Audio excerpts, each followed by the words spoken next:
everybody. Welcome back. We've been busy and we haven't been able to edit much, but we're hoping to get these out in a reasonable time.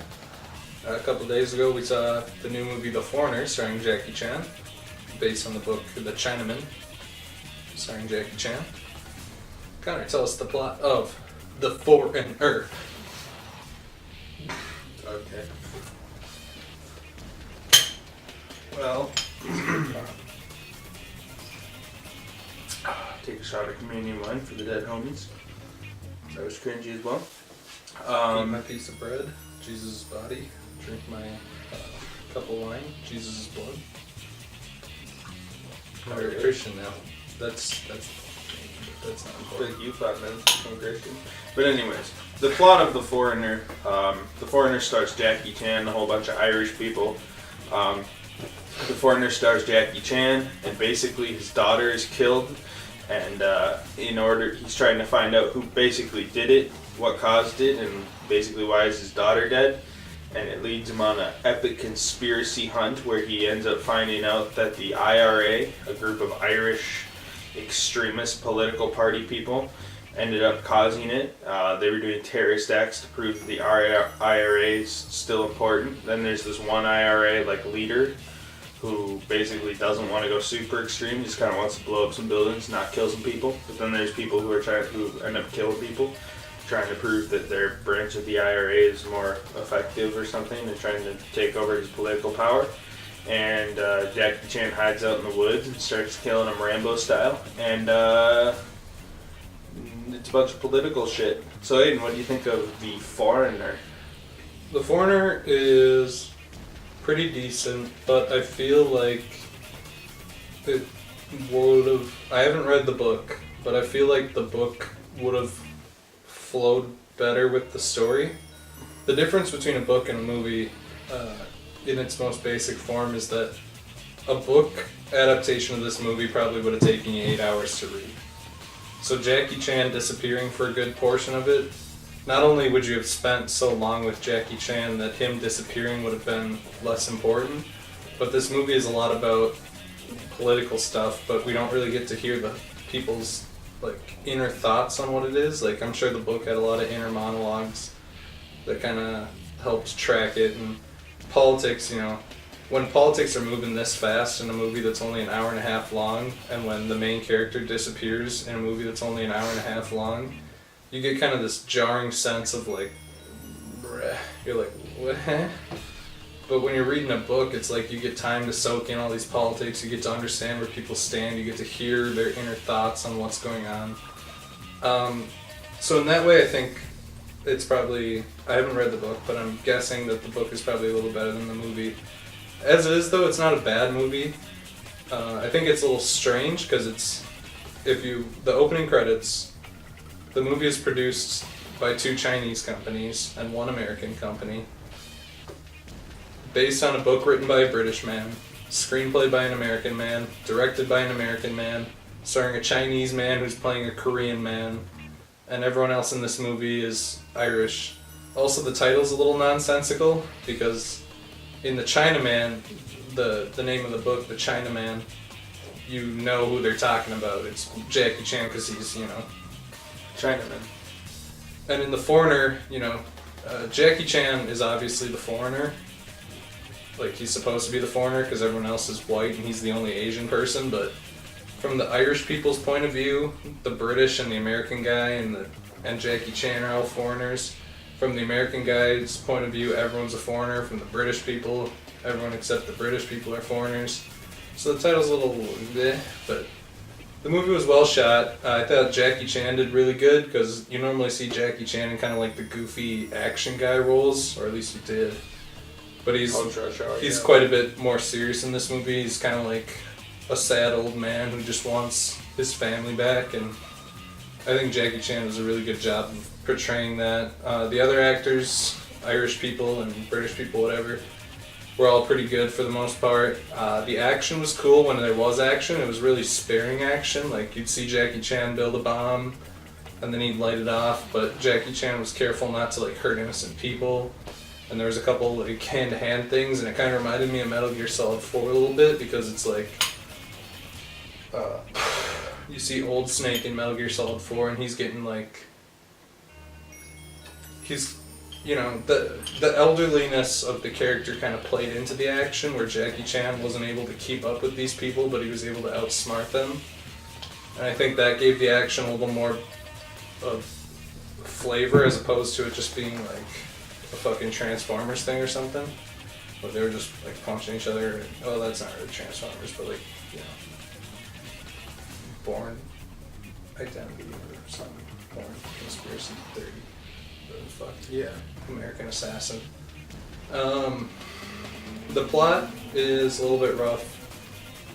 As I kind of hinted at, it's a lot of Irish-British politics, a lot of stuff about the IRA, which is a topic I'm not incredibly interested in, but I can see why people would be interested in it.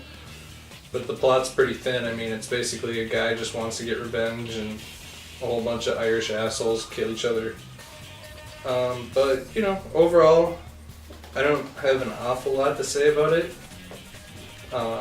It's good enough that you want to see Jackie Chan in it, because Jackie Chan was really good and he can kind of carry the movie himself, even though I think the movie's a little lackluster in other spots. So Connor, what did you think of The Chinaman, aka The Foreigner? I thought it was a good movie overall. I agree that I wish Jackie Chan didn't kind of disappear more. Obviously, the book probably, in a book format, probably had like Jackie Chan's, not Jackie Chan's, but the Chinaman's internal thoughts on everything. And the Chinaman is a more accurate title, but obviously, like, the Chinaman, they're like, well, that could be interpreted as racist, so I'll call it The Foreigner. There's not really a foreigner. We don't really know who the foreigner is, because to the audience that this is cast to, everyone's a foreigner except for the one American guy who's a nephew to the Irish guy. So pretty much everyone essentially is a foreigner. Yeah. So The Foreigner doesn't really make sense. I get why they used the title. The action was pretty cool. Like he said, probably the standout scene is when he fought the bombers, the group of bombers that the couple IRA people sent. In the apartment? Yeah, in the apartment. Or when he was in the boarding house. In the apartment. When he was killing all the terrorists in the apartment, or the boarding house earlier when he was like on the roof? When he fought the bombers. Oh, okay. I was just said 2 seconds ago. But yes, in the apartment, the bombers, like I said. That was pretty dope. That was pretty cool. The action was pretty well done. But yeah, I mean, overall, Jackie Chan held his own in the movie. I thought the story was pretty interesting. It was kind of something different, because a lot of the times we watch these movies and it's like the U.S. guy, whoever that might be, a senator or president or something, 90% of the time. I mean, even Geostorm, which we'll review next, had that same issue, but we'll get into that. But it's like, I don't know. It was interesting seeing a different side of politics. I don't know anything about the IRA, but it was kind of cool seeing them and seeing how their roots affected the film. And it was a pretty decent adaptation of a book. I mean, obviously with books it's tricky, because part of it's like you want narration, but narration doesn't work on screen super well. Doesn't seem as well. It doesn't translate super nicely, which is a problem with all books to movies. I mean, like, you look at Harry Potter, you look at it, you look at pretty much any movie, and it has the narrative problems where you're trying to establish things based on a book, where a book you can have more subdued characters like Jackie Chan, but in a movie, the best movies have people like Marty McFly or Luke Skywalker or something, where they're going to be a little more front and center, and though Jackie Chan did a decent amount with, did pretty good acting here, we don't really get to see the story unfold around him, especially with a complex political movie like this. Yeah, he kind of takes the sideline for a big portion of the movie, and the villains take over as the central focus, so it's a little bit... And that's how the story needed to be done. Yeah. No, there's no way you could have done it with Jackie Chan in the entirety of it. In movies generally need to be guided by a protagonist, because they're so short. There's no narrator and they're so short.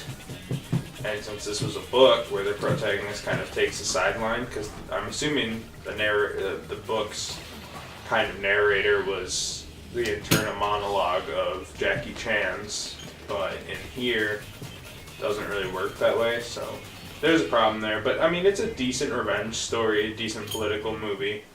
And I mean, overall, it's something kind of nice that it's not just the same crap, because this could have easily been the same thing as American Assassin or whatever, where it's just like a cheap, generic action political movie. But this is actually went more into the politics and stuff. So, yeah, Aiden, would you recommend this movie? Maybe. I don't know. It's not bad. I don't think most people would take an interest in it. Jackie Chan's a really strong performer in it. But, yeah, I mean, I guess I would. What do you think, Connie? Would you recommend it as a movie? Yeah, I'd recommend it. I thought it was a pretty good political movie. Pretty good action movie. It's not super action-packed. You're not going to get 50 action scenes, but the action scenes that are there are cool and well presented. I personally got into the political thing. I'm sure the format works better as a book, but if you're like me, who's too lazy to read, definitely check it out. I think it was all in all a pretty decent film. So yeah, I'd recommend it. Sure.